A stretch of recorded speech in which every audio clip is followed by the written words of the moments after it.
नमस्कार, आप देख रहे हैं 4 PM और मैं हूं आपके साथ सिमरन। क्या हुआ जब बीती शाम अचानक प्रधानमंत्री आवास पहुंचे नेता विपक्ष राहुल गांधी? आखिर किस बात को लेकर राहुल ने जताई अपनी नाराजगी और कैसे राहुल ने मोदी के नाम लेटर जारी करके बता दिया कि वो कोई रबर स्टैंप वाले साधारण नेता नहीं है। दोस्तों, बीती शाम से एक बड़ी खबर सुर्खियों में है जिसने सबका ध्यान अपनी ओर खींच लिया है। मौजूदा सीबीआई डायरेक्टर प्रवीण सूद का कार्यकाल 25 मई 2026 को खत्म हो रहा है। नए डायरेक्टर के लिए कई वरिष्ठ आईपीएस अधिकारियों के नामों पर चर्चा चल रही है। इसी नियुक्ति को लेकर कल शाम प्रधानमंत्री नरेंद्र मोदी के आवास 7 लोक कल्याण मार्ग पे बड़ी बैठक हुई।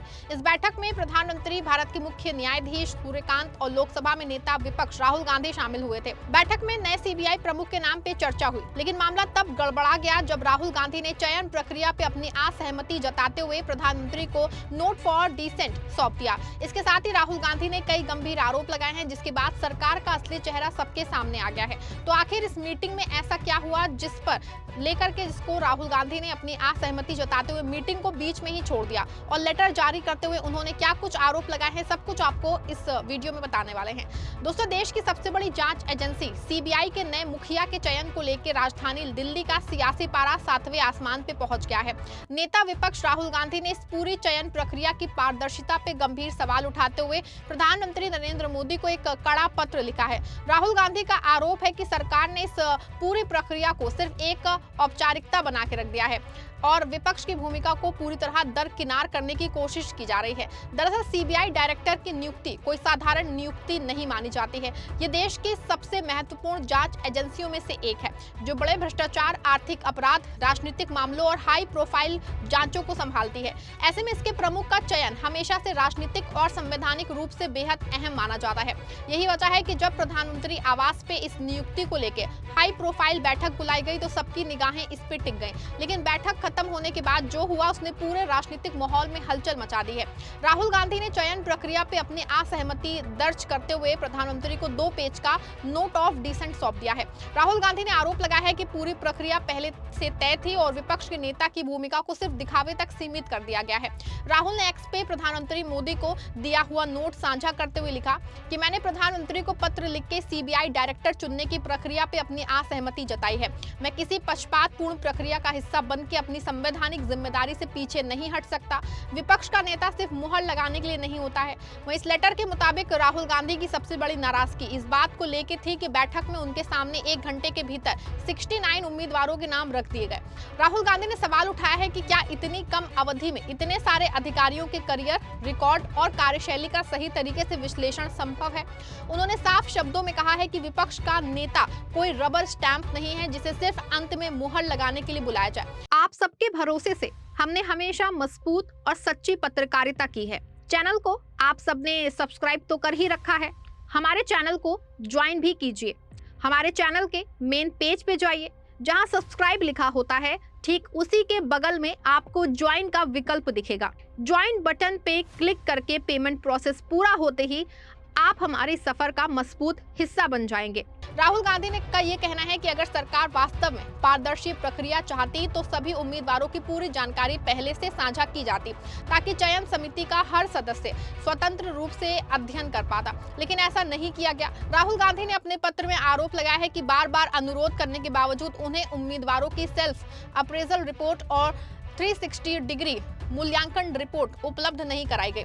उसके अनुसार किसी भी वरिष्ठ अधिकारी की कार्यशैली, ईमानदारी, प्रशासनिक क्षमता और पिछले रिकॉर्ड को समझने के लिए दस्तावेज बेहद जरूरी होते हैं।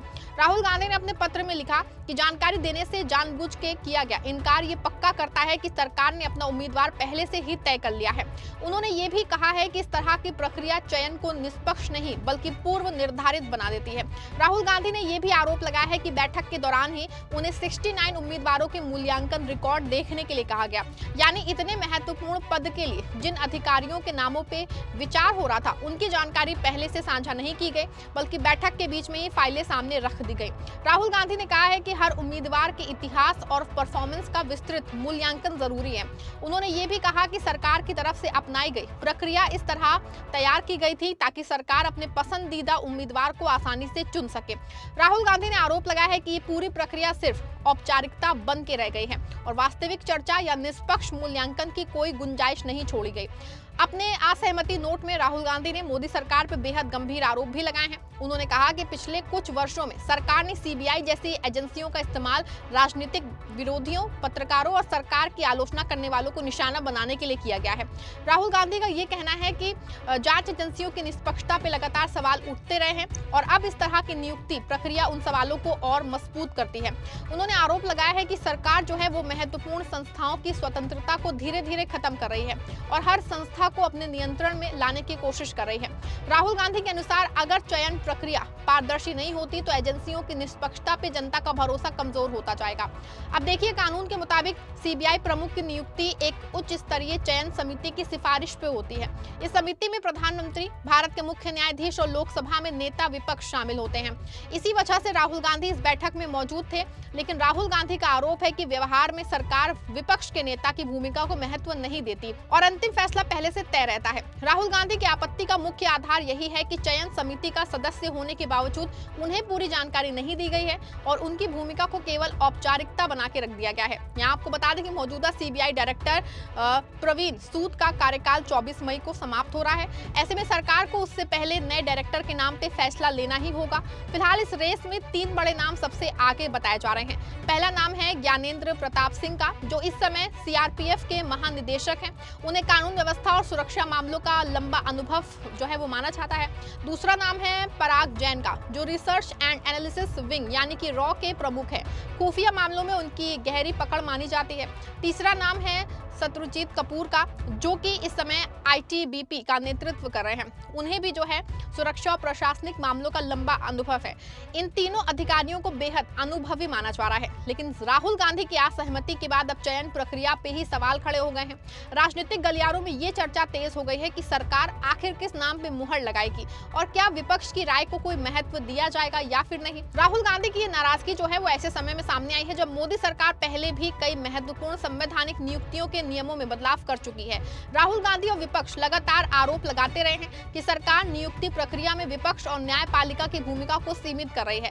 सबसे बड़ा उदाहरण चुनाव आयुक्तों की नियुक्ति को लेकर सामने आया था। 2023 में सुप्रीम कोर्ट ने आदेश दिया था कि चुनाव आयुक्तों के चयन की समिति में जो है प्रधानमंत्री, नेता विपक्ष और भारत के मुख्य न्यायाधीश शामिल होंगे, लेकिन बाद में सरकार ने नया कानून बना के इस व्यवस्था को बदल दिया है। नई व्यवस्था में मुख्य न्यायाधीश की जगह प्रधानमंत्री द्वारा नामित एक कैबिनेट मंत्री को शामिल कर दिया गया। विपक्ष ने तब भी आरोप लगाया था कि सरकार नियुक्तियों पे अपना नियंत्रण बढ़ाना चाहती थी। जो है इसी तरह कई नए संस्थाओं जैसे कि central vigilance commission, national human rights commission और लोकपाल जैसी संस्थाओं की नियुक्ति में भी सरकार का उस पर प्रभाव बढ़ाने के आरोप लगते रहे हैं। विशेषज्ञों का कहना है कि अगर चयन समितियों में संतुलन खत्म होगा तो संस्थाओं की स्वतंत्रता भी कमजोर होगी। विपक्ष का आरोप है कि सरकार अपने पसंद के अधिकारियों को चुन के संस्थाओं को अपने नियंत्रण में रखना चाहती है। वहीं सरकार का कहना है कि ये बदलाव प्रशासनिक सुधार और संसद की सर्वोच्चता को ध्यान में रख के किए गए हैं। राहुल गांधी ने अपने नोट में ये संदेश भी दिया है कि अगर जांच एजेंसियों की नियुक्तियां निष्पक्ष तरीके से नहीं होंगी तो भविष्य में एजेंसियों की विश्वसनीयता पे गंभीर असर वो पड़ सकता है। उन्होंने कहा कि लोकतंत्र में संस्थाओं की स्वतंत्रता सबसे महत्वपूर्ण होती है और अगर वही कमजोर होने वाले जो है पूरा लोकतंत्र है उससे वो कमजोर होगा तो प्रभावित हो जाएगा पूरा ढांचा। इस पूरे घटनाक्रम के दौरान भारत के मुख्य न्यायाधीश सूर्यकांत भी बैठक में मौजूद थे, लेकिन बैठक के अंदर क्या चर्चा हुई है और चयन प्रक्रिया को लेकर उनकी क्या राय थी ये सार्वजनिक रूप से सामने नहीं आया है। राजनीतिक हलकों में इस बात को लेकर चर्चा हो रही है कि न्यायपालिका और सरकार के रिश्तों को लेकर लगातार सवाल उठते रहे हैं। फिलहाल पूरे देश की नजर जो है अब इस बात पर टिकी है कि नया सीबीआई डायरेक्टर कौन होगा, कौन बनने वाला है। लेकिन उससे भी बड़ा सवाल है कि क्या देश की महत्वपूर्ण संस्थाओं की नियुक्तियों में वास्तव में पारदर्शिता और निष्पक्षता बची है या फिर नहीं। राहुल गांधी की तरफ से उठाए गए सवालों ने इस बहस को एक बार फिर से तेज कर दिया है। अब देखना होगा कि सरकार राहुल गांधी के आरोपों का क्या जवाब देती है और क्या आने वाले दिनों में इस मुद्दे पर राजनीतिक टकराव और बढ़ेगा, क्योंकि जिस तरह राहुल गांधी ने खुल के सरकार की प्रक्रिया पे सवाल उठाए हैं उससे साफ एक बात कि आने वाले समय में ये मुद्दा जो है सिर्फ सीबीआई डायरेक्टर की नियुक्ति तक सीमित नहीं रहने वाला है, बल्कि देश की संस्थाओं की स्वतंत्रता और लोकतांत्रिक व्यवस्था पे बड़ी बहस छेड़ सकता है। इस पूरे मामले को लेकर आपकी क्या राय है, आप जो भी सोचते हैं कॉमेंट में जरूर बताइएगा और इस वीडियो को लाइक और शेयर भी जरूर करिएगा।